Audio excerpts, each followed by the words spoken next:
হরে কৃষ্ণা। আজ পবিত্র বিজয়া একাদশী। এই একাদশী স্বয়ং ভগবান শ্রী রামচন্দ্র করেছিলেন। এই একাদশীর মাহাত্ম্যে কি বলা হয়েছে স্কন্দপুরাণে, চলুন শ্রবণ করি। এই একাদশীর মাহাত্ম্যে এভাবে বর্ণিত রয়েছে, মহারাজ যুধিষ্ঠির শ্রীকৃষ্ণকে বললেন, হে বাসুদেব, ফাল্গুন মাসে কৃষ্ণপক্ষের একাদশীর মাহাত্ম্য অনুগ্রহ করে আমাকে বর্ণনা করুন। শ্রীকৃষ্ণ বললেন, হে যুধিষ্ঠির, এই একাদশী বিজয়া নামে পরিচিত।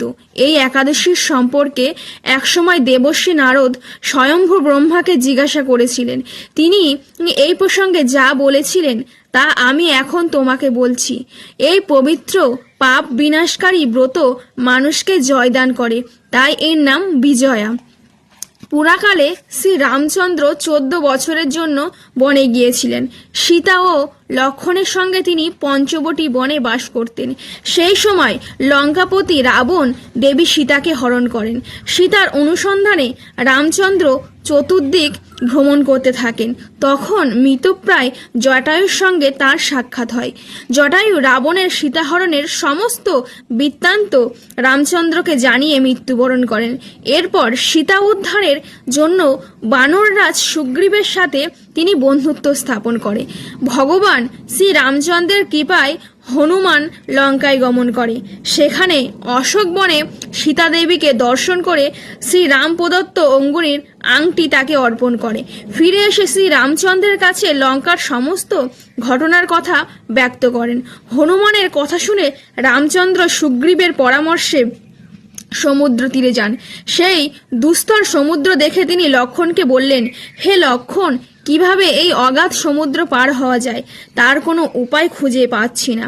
উত্তরে লক্ষ্মণ বললেন, হে পুরুষোত্তম, সর্বজ্ঞাতা আদিদেব,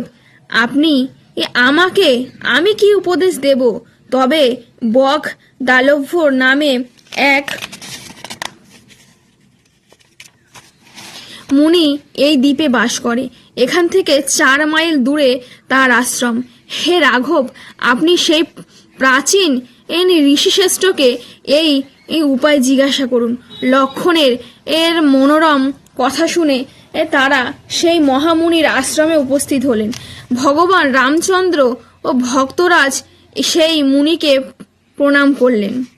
মুনিবর রামচন্দ্রকে পুরাণ পুরুষ বলে জানতে পারলেন। আনন্দ ভরে জিজ্ঞাসা করলেন, হে রামচন্দ্র, কি কারণে আপনি আমার কাছে এসেছেন, কৃপা করে তা বলুন। শ্রী রামচন্দ্র বললেন, হে মুনিবর, আপনার কৃপার সৈন্যসহ আমি এই সমুদ্রের তীরে উপস্থিত হয়েছি। রাক্ষস রাজের লঙ্কা বিজয় করাই আমাদের প্রধান উদ্দেশ্য। যাতে এই ভয়ঙ্কর সমুদ্রে উত্তীর্ণ হতে পারি তার উপায় জানবার জন্য আমরা আপনার কৃপা প্রার্থনা করি। মুনিবার প্রসন্ন চিত্তে পদ্মলোচন ভগবান শ্রী রামচন্দ্রকে বললেন, আমি তা বলছি। ফাল্গুন মাসে কৃষ্ণপক্ষের বিজয়া নামক একাদশী ব্রত পালনে আপনি নিশ্চয়ই সৈন্যসহ সমুদ্র পার হতে পারেন। এই ব্রতের বিধি শ্রবণ করুন। বিজয় লাভের জন্য দশমীর দিন সোনা, রূপা, তামা অথবা মাটির কলস সংগ্রহ করে তাতে জল ও আম পাতা দিয়ে সুগন্ধি চন্দনে সাজিয়ে তার ওপরে সোনার নারায়ণ মূর্তি স্থাপন করবেন। একাদশীর দিন যথাবিধি প্রাতঃস্নান করে কলসের গলায় মালা চন্দন পরিয়ে উপযুক্ত স্থানে নারকেল ও গুড়বাক দিয়ে পূজা করবেন। এরপর গন্ধ, পুষ্প, তুলসী, ধূপ, দীপ, নৈবেদ্য ইত্যাদি দিয়ে পরম ভক্তি সহকারে নারায়ণের পূজা করে হরিকথা কীর্তনে সমস্ত দিন যাপন করবেন। আর রাত্রি জাগরণ করে অখণ্ড ঘি প্রদীপের প্রজ্বলিত রাখবেন। দ্বাদশীর দিন সূর্যোদয়ের পর সেই কলস বিসর্জনের জন্য কোনো নদী, সরোবর বা জলাশয়ের কাছে গিয়ে বিধি অনুসারে পূজা নিবেদন পরে তা বিসর্জন দেবেন। তারপরে ওই মূর্তি বেদজ্ঞ ব্রাহ্মণকে দান করবেন। এই ব্রত প্রভাবে নিশ্চয় আপনার বিজয় লাভ হবে। ব্রহ্মা বললেন, হে নারদ, ঋষির কথা মতো ব্রত অনুষ্ঠানের ফলে তিনি বিজয়ী হয়েছিলেন।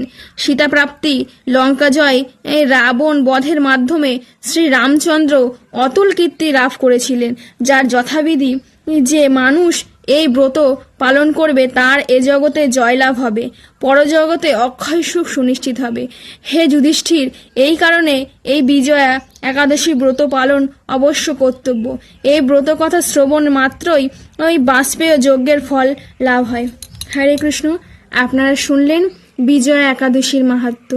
এই একাদশী করলে আপনি সমস্ত রকম কার্যে জয়ী হতে পারবেন এবং মৃত্যুর পরে আপনি অক্ষয় শুভ লাভ করবেন। তো ভিডিওটি ভালো লাগলে চ্যানেলটিকে সাবস্ক্রাইব করবেন, লাইক করবেন, কমেন্ট করবেন, শেয়ার করে দেবেন।